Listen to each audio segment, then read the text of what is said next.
Yo, what is up, my friends? It's your boy Steve from Straight Fire Picks. We're back with NFL Week 2 best bets and predictions. We got spreads and totals for every game on the slate in Week 2. We're going to cover every game and have 2 picks for every game. So let's lock in, guys. Let's have a great week here in NFL Week 2.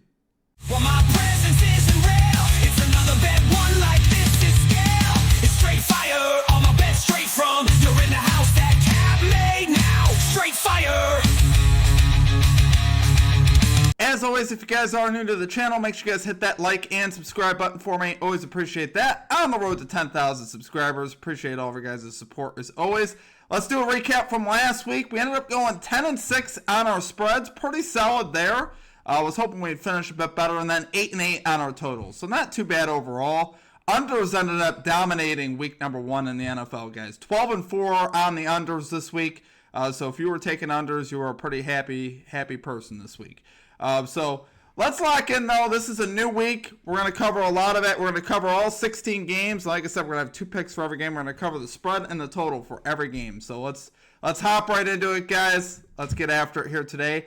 We're going to start with the Washington Commanders and the Green Bay Packers up in Green Bay on Thursday night. This game at 8:20 p.m. Packers favored by 3.5 here. Total set to 48.5. By the way, our spreads are courtesy of Pool Host. That's where I make all my picks for my Pick'em League. So that's what I'm going off of. And our totals are courtesy of FanDuel here as of when I recorded this. So that's what we're going off of. So, Packers favored by 3.5. They came out last week, dominated the Lions 27-13. Really won the battle up front, both on the offensive and defensive side. The Lion play was obviously terrific for Green Bay. Micah Parsons got his first sack as a Green Bay Packer, and they pretty much dominated that game start to finish. Lions never really had much of a chance in that one. So the impact in Week 1 for Micah Parsons was certainly there. On the plays that he was on the field, they obviously did pretty good with him. They were able to lock the Lions down. Both defenses looked pretty good last week. Obviously, we talked about the Packers' defense there versus the Lions, but the Commanders held the Giants to just 6 points and also looked pretty dominant in that game as well. So this is 2 pretty good teams here, obviously, that are going to be competing for the NFC down the stretch. So obviously, I love both defenses. That's a lot of reason why we're looking at the under here in this one. But my picks for this one, I'm going to go Packers minus 3.5 at home. I think this is just kind of a little bit too low of a spread for our Packers team that was so dominant in Week 1. And Jordan Love looking the way he is, and also his defense looking the way it is. I really like the Packers to cover the 3.5. And then I also like the under in this game, the under 48.5 points.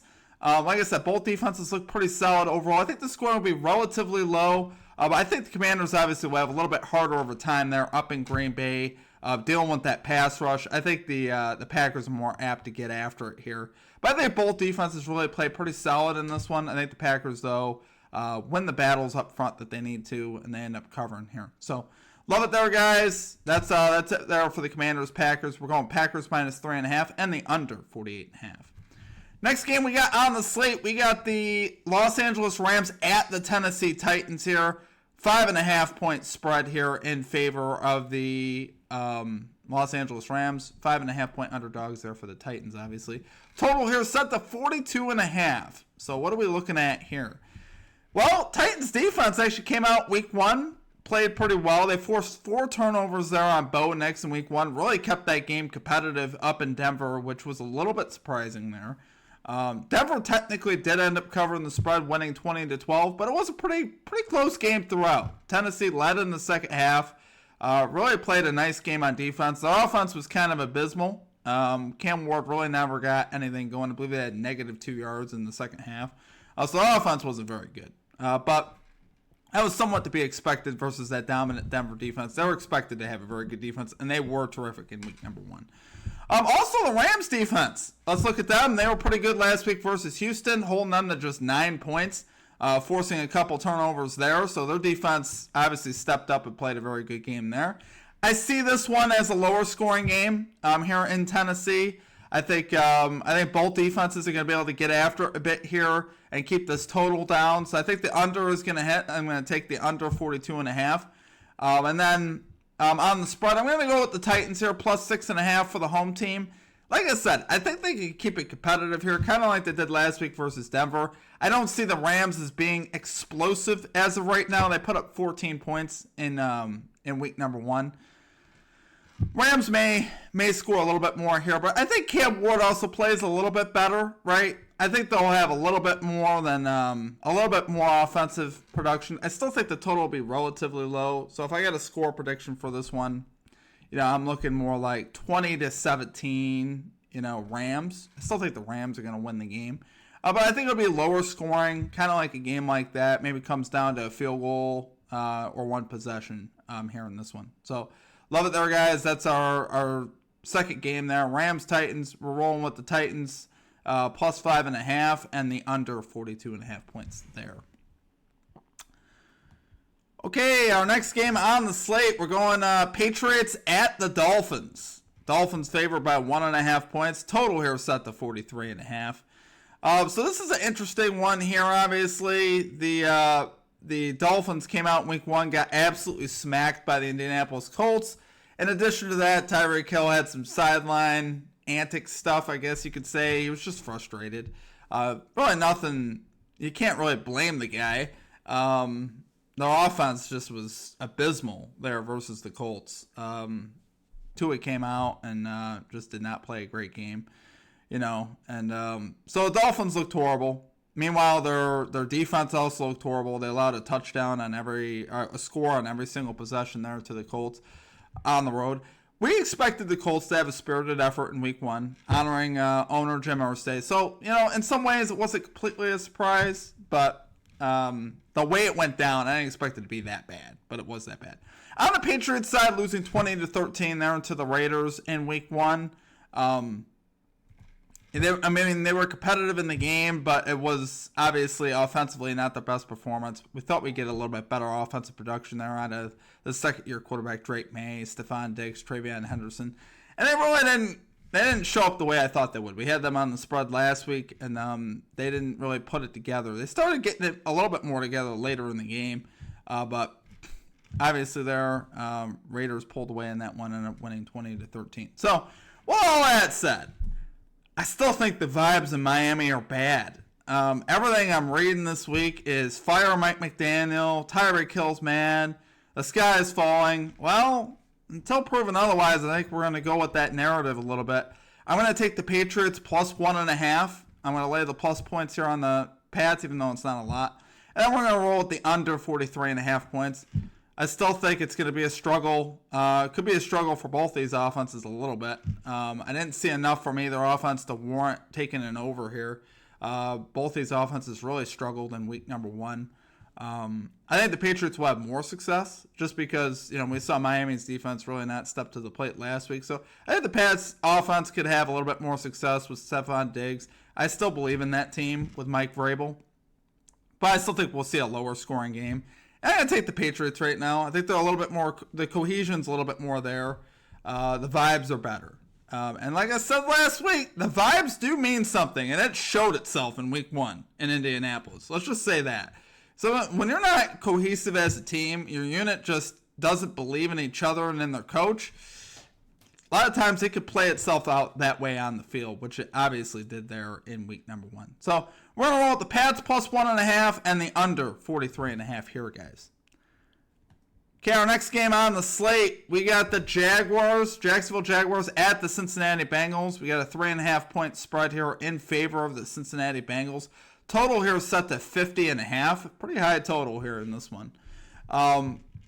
Obviously, we saw the Jags play pretty well last week, winning 26-10 over the Panthers. Really had some nice things on both sides of the ball, ran the ball pretty effectively, and their defense obviously shut Bryce Young down. How much you want to take from that, I don't know. The Carolina Panthers offense isn't that good. Hasn't been that good for a while. So how much credit are we going to give the Jaguars? I give them a little bit of credit because the Panthers were supposed to be kind of on the up and up a little bit this year. We projected Bryce Young to take a step up and that offense to look a little better, and they did not in week number 1. Jaguars made them look silly there. Meanwhile, Bengals defense also played pretty good in week number 1, holding the Browns to 16 points. They're the reason why they won that game because their offense generated just 7 yards in the second half of that game versus the Browns. for the Bengals. Bengals offense, has been talked about a lot this week on the major networks. Was it just an anomaly or is this going to be a thing? Obviously, we do think it's an anomaly. Joe Burrow, Jamar Chase, T. Higgins are going to get it together. I'm not too worried about that. I think the Bengals offense will get it rolling at some point here. That's not going to stay that way. And I wouldn't anticipate it staying that way any game you take them. But I thought both defenses, like I said, did play well. Bengals forced a couple turnovers. Jaguars were dominant. So I can get behind these defenses a little bit here. And offensively, did we see a lot of splash from either offensive week number one to justify a total of 50.5? I don't think so. I could see this being a field goal game coming down to the end and it being a little bit of a dogfight. But even if it's, let's say it's, it could be 27-23 and we're still going to cash the under. It's still a relatively high scoring game. So I am going to take the Jaguars here. I am going to take the Jaguars plus 3.5. We don't actually want 27-23 because that means the Bengals would cover if they won. But the point is like this could still be a relatively high scoring game and us still hit the under. But I do think the Jags here cover on the road. I saw enough from them in week number one with ETN. Obviously, Travis Hunter. The vibes, I think, are decent there, guys. We're going to talk about vibes. And meanwhile, for Cincinnati, the offense still not gelling yet. It usually takes them a few games. If you guys have watched the Bengals over the last few years, that it's usually not just the first game. They take a couple games to get things rolling. And we could see a little bit of that still here in week number two. I think the Jags defense still can hang in there enough to keep the total down and also to keep the offense in the game. I think it's a close game. I think it comes down to a field goal on either side. So I like having the 3.5 in favor of the Jags.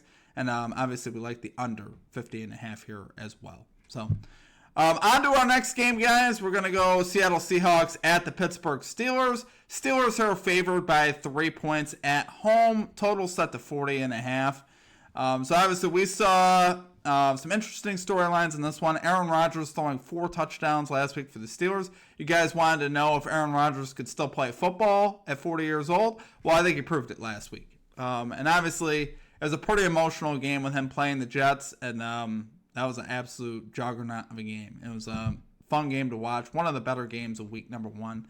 34-32, the Steelers winning that one. So, really like what we saw from the offense. Didn't particularly love what we saw from the defense. Obviously, giving up 32 points and letting Fields kind of walk them a bit. But they did step up late in the game and was able to obviously seal that win there at 34-32. So, I do think the Steelers defense is a bit better than they were last week. I'm not gonna hate on them too much yet. It is week one. Jalen Ramsey came up with a big play at the end of the game, drawing the ball loose there from Garrett Wilson. So they have capable players, obviously, on this defense. I'm not too worried about them going forward. Meanwhile, for the Seahawks, last week with Sam Darnold losing in week number one to the San Francisco 49ers, we took the 49ers in that one. Darnold, very pedestrian numbers. Everything just about the Seahawks on offense was really pedestrian. They didn't do a lot. Defense played pretty well overall. They lost 17-13, so the defense wasn't too bad. But here, traveling, to the East Coast, really think the Seahawks are going to have a tough time. So my picks for this game are going to be the Steelers -3. I'll take the 3 points here with the Steelers. And we're going to take the over 40.5 in this one. So I still think this total is set too low. I think Aaron Rodgers is going to continue to do his thing. You saw what he did with those weapons. I mean, he's got Metcalf, which is huge. Skoranek played great. And obviously the bevy of tight ends that they got as well. He's got enough weapons. And like I said, throughout the game, they played well. Their play calling was really good. Really was impressed by their offense and what Aaron Rodgers did. Had time back there in the pocket. So I think that could continue here, particularly being at home. I think the Steelers' offense in particular is going to have a lot of success in this one. And I think the Steelers' defense is a bit vulnerable, as they showed in week number one. So I think the Seahawks will score a little bit here, too. So that's why I do like the over. That's one of our lower totals of the week. I still think this is going to be a relatively, decently scoring game in here in this one. But I do like the Steelers at home. Give me the Steelers -3 and the over 40.5 points here. On to the next game. We got the Cleveland Browns at the Baltimore Ravens. minus 12.5 spread in favor of the Baltimore Ravens. Total here set to 45.5 points. So they're giving a lot of respect here to the Ravens in week number 2. And I think it's warranted. They're going to be pretty upset, right? They're coming off a really difficult week 1 loss, 41-40 at the hands of the Buffalo Bills. Probably the best game that you'll see all year. Bills were down by 15 with like 3-4 minutes left in the game, came back and won that game. Obviously heartbreaking for the Ravens. They thought they were going to be 1-0 with a big win on the road versus Buffalo, and Buffalo totally flipped the tables on them. Derrick Henry with a late fumble, and then the Ravens obviously are punting on that 4th and 2, which they've gotten a lot of criticism for. When I was watching it, I love the Bills. So I'm a Bills fan and a Lions fan. I was praying that they'd punt the ball. And I knew if I was a Ravens fan, I'd be very upset about it. I definitely thought they should have gone for it there on 4th and 2. I think that was a big mistake. But in either case, I think the Ravens get back on track. They showcased a lot of talent in week 1. They showcased a lot of good things in week 1, particularly obviously offensively. I think the defense is projected to be one of the better defenses in football. I think they have a bounce back week here as well. So I think the spread is justified. I also believe the total is justified because bottom line is they did give up 41 points to the Bills.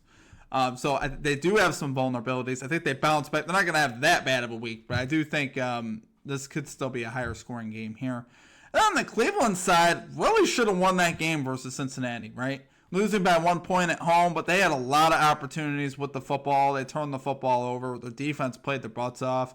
You can't really hate too much on them. I think going on the road to Baltimore here, it is a divisional game. This is a rivalry game. But I think there's just going to be a little bit too much here from the Ravens. I think they bounce back in this spot. I'm going to go with the Ravens minus 12.5. We're going to lay the points. I think they bounce back in a big way, particularly at home, and I think they have an angry game. They run away with this one. With that being said, I do think the over will hit, over 45.5 points. I do think the Browns will have a little bit of success here offensively with Flacco. Obviously, he's playing against his old team in the Ravens. I think they'll be able to score a little bit, but the Ravens are going to be scoring all day. I think the Browns defense, despite a spirited effort last week, is not going to be able to hold Lamar Jackson down at home in this offense. I think the Ravens steamroll the Browns in this one. So, love it there for that game, guys. We're going Ravens minus 12.5 and the over 45.5 points here. On to our next game. We got the Chicago Bears at the Detroit Lions. Lions here favored by 4.5. Total here set to 47.5 here in this one. So, obviously, the Lions had a complete dud on the road versus Green Bay. And how much of that was them versus how much of that was Green Bay just being good? Obviously, I think it was a combo of both. I saw a very flat team up front from the Lions. They're capable of better things at the front of their line, obviously. With Panay, Sewell, and those guys, they didn't win a lot up front in the run game or in the pass game. So, obviously, that's very disappointing. Then they also didn't generate much pressure. You got Aiden Hutchinson over there. What's going on? So, obviously, I think they're more capable than what they were there in week number 1. Meanwhile, for the Bears, let one slip away in week 1 on Monday night versus the Vikings, which was tragic for me in a sense. But, so in my Pick'em League, real quick, me, my aunt, my cousin are in this Pick'em League with like 40 to 50 people. And we all were near the top of the leaderboard. So I needed the Bears, my aunt needed the Vikings, and I needed the under. So things looked great at the beginning of the fourth quarter, and then the Bears absolutely collapsed. My aunt ended up winning the pool, which I was totally cool with, which was still really awesome. But the Bears had a complete meltdown there in the fourth quarter. They were up 17-6, let that one get away, and just totally got away from everything they were doing all game long, and just it was ugly. Definitely not expected. But that being said, most of the game they played pretty good. Offensively, we saw good things there from DeAndre Swift, Caleb Williams running, moving the ball with his legs, some throws down the field. I think Ben Johnson will be really good for him. So what are we going to do with this game? We got two teams that kind of disappointed in week number 1. I'm going to take the Bears plus 4.5, and I'm going to take the over 47.5 points.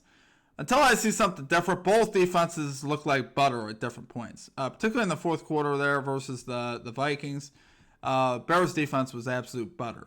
And same with the Lions. Jordan Love had his way. Until I see some upfront winning, and these quarterbacks have time, which I think both these guys can end up having time to throw the ball. If that's the case, then I think both offenses are going to have success. I would take the Bears 4.5. That's a lot of points here. The Bears have played Detroit in Detroit pretty well. As you guys know, last year with how dominant the Lions were, Bears should have probably won that game on the road in Detroit. I believe that was on Thanksgiving. That's the one where the Bears got a lot of hate for how they managed the clock at the end of the game, and that was Matt Eberflus's big downfall of the season. Like, it was one of his big mishaps of the season with the Towns. But they still covered the spread. But a lot of that game, if you watch the game, you're like, man, Bears probably should have won this one for sure. We escaped. It was the same thing the year before. The Bears led 26-14, I believe, at the I think it was 26-14. They led with like 4 or 5 minutes left in the game, and they ended up losing somehow 31-26. I forget exactly how the end of that game went down, but they have played the Lions pretty well up in Detroit here lately, even with this dominant Lions team. So I think we'll see more of that here. Ben Johnston knows the Lions pretty well. So obviously, yeah, I think that's going to bode well for the Bears. And I think the Lions bounce back a bit. I still think the Lions can win this game, but I think it's going to be close. And I think both these offenses are going to have success. So love the Bears here, plus the 4.5 and the over 47.5 points here. Next, we got the Giants at the Cowboys. Cowboys with our 6-point favorites here. Total here is set to 44.5 points. Obviously, we saw the Giants in week 1 already feel like their season's over, losing 21-6 to the Commanders. They want Russell Wilson out of there already, and we'd like to see Jackson Dart. That's the talk around New York. And you can't really blame them in a sense. But, man, if you watch that game, the Commanders were in the Giants' backfield before Russ even took the snap, it felt like. So, I don't think it's fair. Honestly, to Russ, I feel bad for him that this dude, just, can't get any protection. Because when I watched, I was like, okay, is he holding the ball too long? And I was like, a lot of the time, I was like, no. There was someone in his face before he even had a chance. I mean, you talk about throws under pressure, that's fine. He was like 2 of 12 on throws under pressure. I get that, but there's levels to this, right? Those levels of pressure when you have at least a second or two to look down the field. This dude a lot of the time didn't even have a moment to look down the field. And I was like, okay, yeah, I kind of felt bad for him because I'm like, this is gonna fall on him. Of course, everyone's gonna blame him, but I'm like, man, it's just not fair in some ways. So honestly, Jackson Dart probably would do better here, just because he can move a little bit better than Russ can at this point in his career. There's no doubt about that. So I think Dart would do better if he was playing, for what it's worth. But that said, Giants defense still played okay. They weren't as good as I thought they'd be, giving up the 21 there under the Commanders, but still not too bad. I thought the defense was okay. I didn't have too much of an issue there. Meanwhile, in week 1, the Cowboys surprised people a bit, covering there versus the Eagles, and really had opportunities to win that game late. And CeeDee Lamb obviously had some drops there.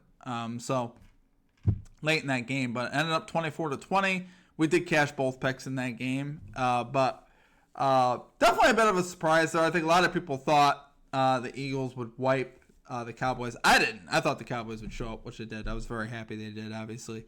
But their defense really played pretty good there versus the Eagles. Hung in there, especially at the end of the game to get them, a chance to win. The Cowboys defense really stepped up, particularly in that second half. And we're hoping, obviously, to see a little bit more of that. I think this is a situation with the Micah Parsons trade where, I've heard it talked about, like, on ESPN. But I thought the same thing. Both teams could benefit from the Micah Parsons trade, the Packers and the Cowboys. Cowboys got Kenny Clark back, which is a really good run defender in the middle there on the defensive line. So I think the Cowboys defense is going to be okay this season. And I still think the Giants offense is going to struggle in this one. So my picks for this one, I'm going to take the Cowboys -6. I'm going to take the under 44.5. We could see it a lot like we did last week, right? 21-6 Commanders, both we cash on both. So taking the minus points on a little bit bigger of a spread with the under feels a little weird, but a lot of times these still can come in.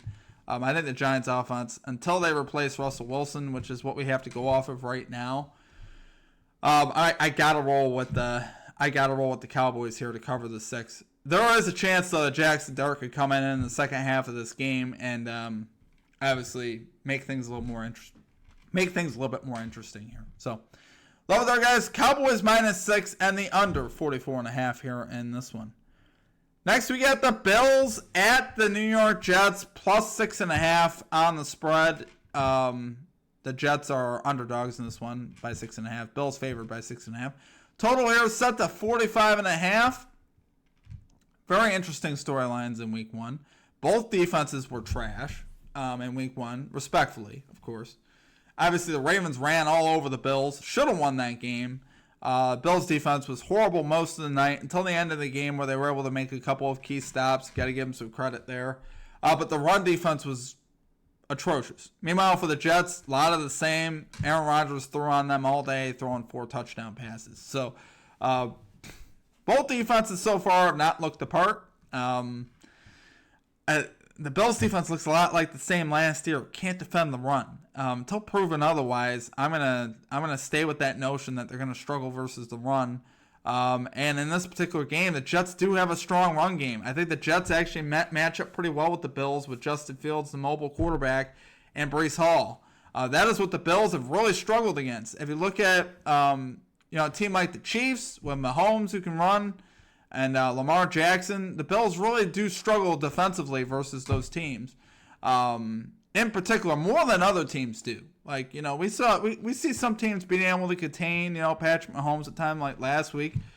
The Bills have just always seemed to struggle defensively. If they win versus the Chiefs, it's because it's a high-scoring game a lot of the time. Or they get them in a bad way where the Chiefs are playing from behind. It's a little bit different. But here I'm just making the point of the running quarterback. I think Fields would give him a lot of trouble. We saw Justin Fields throw the ball really well from the pocket. That was definitely a storyline there from Week 1. He obviously ran the ball well as well. Breece Hall ran the ball pretty well. So I think the Jets are going to have some success here running the football. I think that's going to be a struggle still here for the Bills. Like I said, both defenses were bad. This game is on the road for the Bills on a little bit more of a shorter week, if you want to say. They did play Sunday night. So a little bit less rest here for the Buffalo Bills.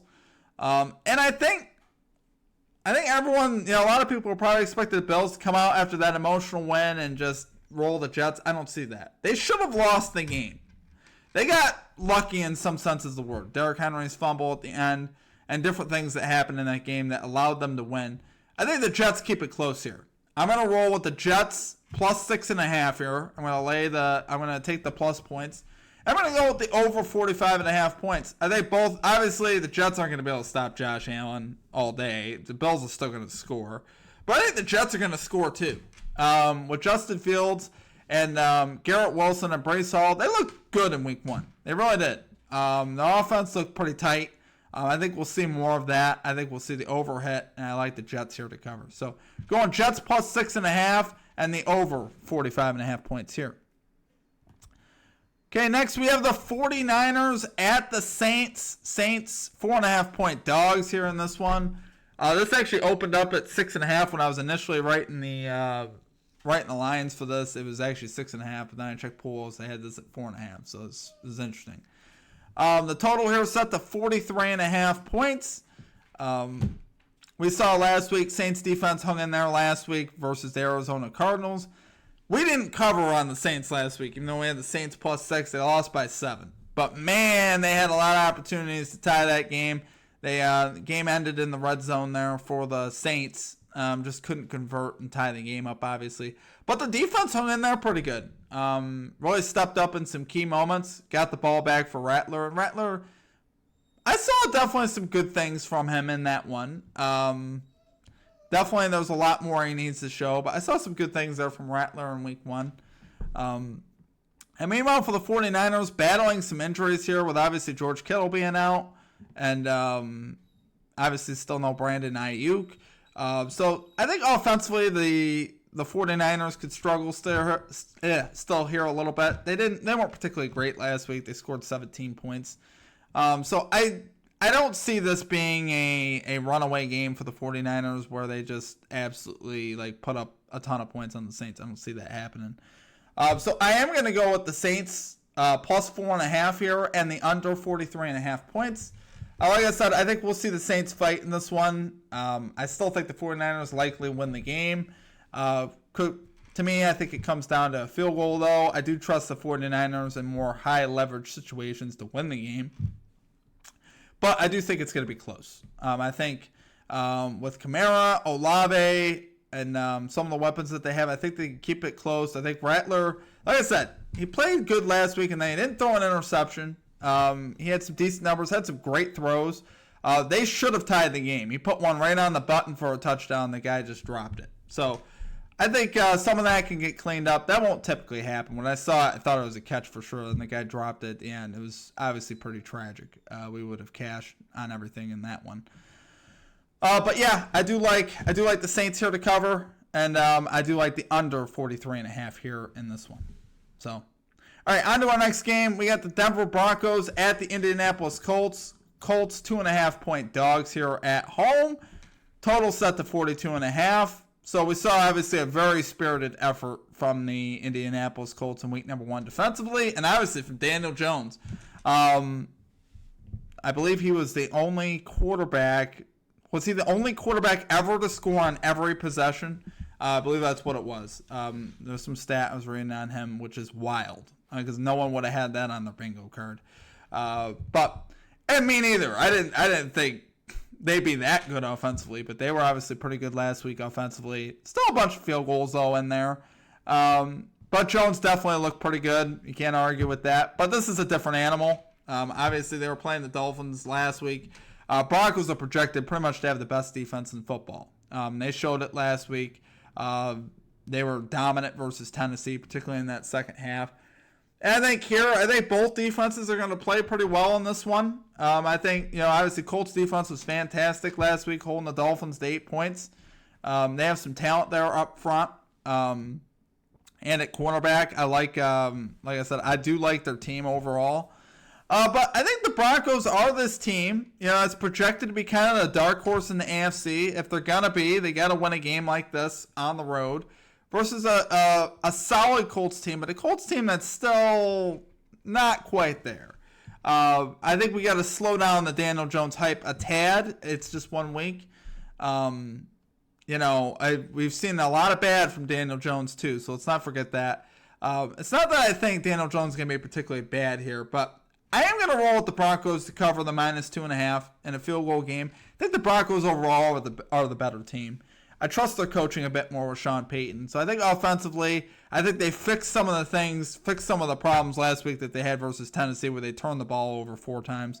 They turned the ball over 4 times and still won by 8. So that's why I got to give a little bit of respect to the Broncos. I don't think they turn it over as much here in week number 2. I think Sean Payton and Bo Nix will fix that. I think the Broncos here will protect the football better. And if they do, they should win this they should win the game for sure. But like I said, both defenses I think will hang in there and keep the scoring down in this one. Particularly the Broncos D, I think will give Danny Jones a lot more trouble. And I expect him to, at times, hold the ball a little too much in that pass rush to get there. So give me the Broncos -2.5 and the under 42.5 points. Okay, next we have the Panthers at the Cardinals. We got the Cardinals favored by 6.5. Total set to 45.5. This is obviously a battle the Cardinals are obviously a pretty solid team. They should be competing for a playoff spot, but the Panthers look like the old Panthers. We thought maybe we'd see a step up from them. We did not see it in week 1 for sure. They lost 26-10 there on the road versus Jacksonville. On the road here again, taking on the Arizona Cardinals in Arizona. I think this is going to be a tough task for Carolina.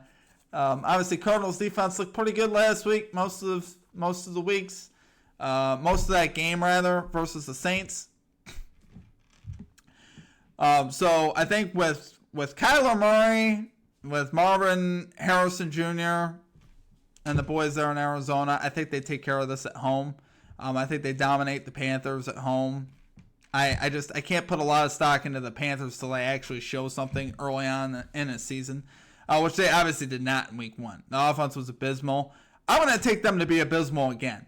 I'm going to project the Panthers' offense to be abysmal again on the road versus a tough Arizona defense. I think Kyler Murray has his way at times versus his Panthers defense. The Panthers defense wasn't like particularly horrible last week, but they weren't obviously great. But with that being said, I'm going to roll with the Cardinals to cover the 6.5 and the under 45.5 points here.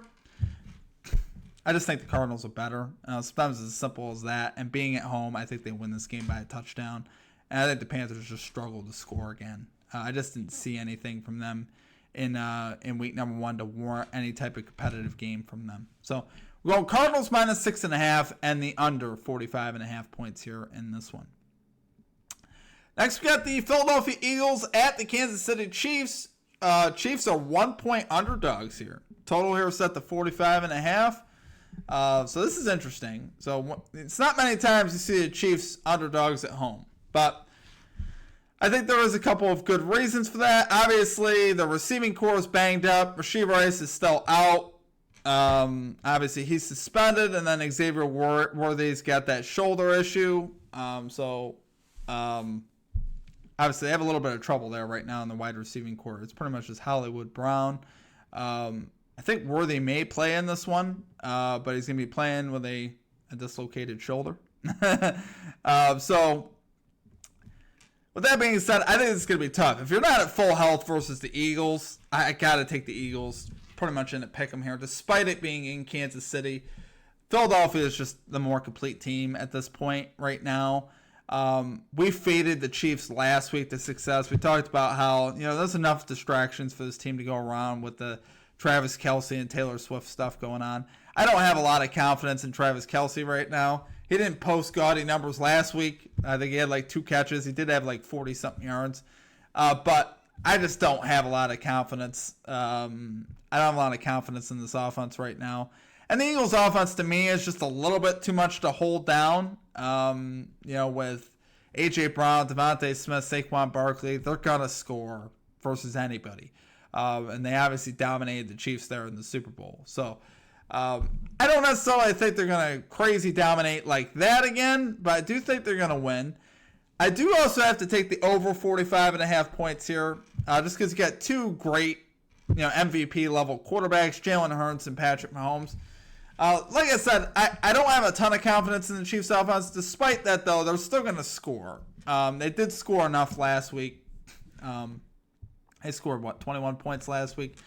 That'll be enough. If they can get to 21 points here, 21 points, I think that'll be enough again. I think the Eagles will win this rather convincingly going away, honestly. Despite it being in Kansas City, I just think there's too much here for the Eagles, too much talent, and the Chiefs are just too banged up right now. Some injuries, they're already not that strong at wide receiver, so to have the injuries that they have, I think the Eagles dominate in this one. Give me the Eagles 30-20. So I'll give the Chiefs 20 points here. So we'll project this to be 50 points. We'll take the Eagles here. So Eagles -1 and the over 45.5 points here. Next, we have the Atlanta Falcons at the Minnesota Vikings. Vikings favored by 5 points here. Total here is set to 45.5 points. So this is interesting. We saw rookie J.J. McCarthy really step up on Monday Night Football in the fourth quarter and lead the Vikings, obviously, to a very strong win going away there late in the fourth quarter. And McCarthy really, I got to say, did look the part there at the end. Running for a touchdown and throwing for 2 more. He was obviously terrific in that fourth quarter. But he's still a rookie. Definitely had his time in the sun there in the fourth quarter. But he did struggle most of the game. The first 3 quarters, he looked absolutely horrible. He looked like a rookie. So I think at times he's still going to look like a rookie at times. There's going to be different coverages thrown at him. Falcons are a different team. One game is not enough for him to be, MVP of the league. I just can't give it to him that early. So I do think the Falcons are competitive here. I am going to take the Falcons plus the 5. And I'm going to take the under 45.5 points. I think it could be a similar type of game. In this one, it was Vikings and Bears. I do think the scoring will be a little bit lower, though, here. Two younger quarterbacks here, Michael Penix Jr. and J.J. McCarthy. I think both these guys will showcase why they deserve to be in the league. I think they'll have enough success. I think the total here is still a little bit too high, though. Vikings defense is pretty good. And the Falcons really played well last week versus Baker and company for the most part. Until kind of faltering a bit there in the second half. But I still think the under hits. I'm going to take the Falcons +5. I think they could do enough, obviously, to keep this game close. I think both running games should be strong as well. Bijan Robinson, Michael Penix Jr. obviously can run the football, keep the clock moving. And then on the other side with Jordan Mason and Aaron Jones, that really was the difference in that Bears-Vikings game. When they finally started using those backs, the game changed. It really did. They waited way too long to use those backs, though. So I'm going to take the Falcons, though, +5 and the under 45.5 points. Okay, next we have the Tampa Bay Bucs at the Houston Texans. Texans favored by 2.5. Total set to 43.5. Like we just talked about the Bucs, they pulled out a road win there versus the Falcons. Baker stepping up. The rookie Egbuka stepping up with 2 touchdown catches. Defense really held in there in the second half, played pretty well in that one. For the Texans, kind of a lackluster effort on the road versus the Rams, losing 14-9, particularly on the offensive side. Defensively, they were fine, but offensively, obviously, C.J. Stroud and company were not very good. So, with all that being said, I'm going to take the Texans to bounce back here at home. I think the Texans are too good to go to 0-2, particularly at home, versus a mid opponent. I want to say mid at this point for the Bucs. The Bucs are solid. I'm not going to hate on the Bucs too much, but they are down Chris Godwin for a while. We saw a lot of offensive inconsistency last week. So I do think the Texans here are going to cover the 2.5. Give me the Texans -2.5 at home. Still think the under 43.5 is going to hit. Like I said, really inconsistency on both sides. Offensively, particularly obviously we saw it with the Texans, we saw it with the Bucs at times. I think the Texans will have more success being at home. I do think they are going to have a bit of a bounce back performance, but nobody's going to light it up here, guys. Nobody's going to be throwing 4 or 5 touchdowns in this one, I don't think. So give me the Texans -2.5 and the under 43.5 points here. Okay, now our final game to close out the week, we got the Los Angeles Chargers versus the Las Vegas Raiders. Raiders here, 3.5 point underdogs. Total set to 46.5. Chargers did the job last week for us, guys, covering them versus KC. They were obviously fantastic there in Brazil. Justin Herbert looked fantastic. Keenan Allen looked fantastic in a Charger uniform again, which was a big thing for me. I think that's going to make a big difference here in this one. Keenan Allen looked like the old Keenan Allen. Really nothing. I believe he had 7-8 catches and a touchdown. That's what you're expecting from him.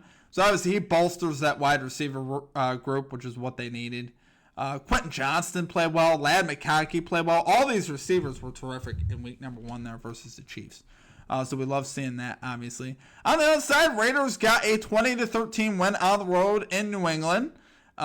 Geno Smith obviously leading the offense there. No Brock Bowers, though, likely in this one. So that's a big storyline here. Some injuries there for the Raiders. Or rather, Brock Bowers has a hamstring injury. I don't think he's going to play, but we'll kind of see how that goes throughout the week. You don't know. It's early on in the week, guys. Check your depth charts as always. But I do like the Chargers here still, despite them being on the road. I am going to take the Chargers -3.5. I think they're just a way more complete team than the Raiders at this point. Raiders are in rebuild mode, right? First-year coach Pete Carroll with them. First-year quarterback Geno Smith. This defense, I'm wondering if we're going to see some leaks in them. They did play good in week number 1, but I do think they're vulnerable, particularly versus a vet quarterback in Justin Herbert. I think he'll lead a lot of scoring possessions in this one.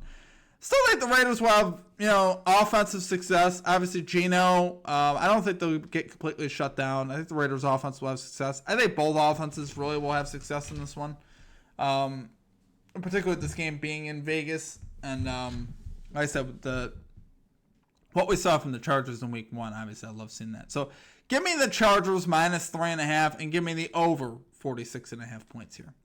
All right, guys, that is it for our picks for the week, guys. If you enjoyed the content, hit the like and subscribe button. Always appreciate that. We are on the road to 10,000 subscribers. Check out the pinned comment down below for any links you guys look for here around the channel in regards to membership merchandise and social media links. That's all down below in the pinned comment and the description. We'll also have our Thursday Night Football video, Best Bets video coming out. That'll be Wednesday night at 8 p.m. So if you guys are watching this, it is Wednesday when I'm recording this. If you guys are watching this, make sure you guys look for that video later tonight. Outside of that, guys, that is going to do it for me. I hope you guys have a great rest of your week. We'll catch you guys next time. Peace out.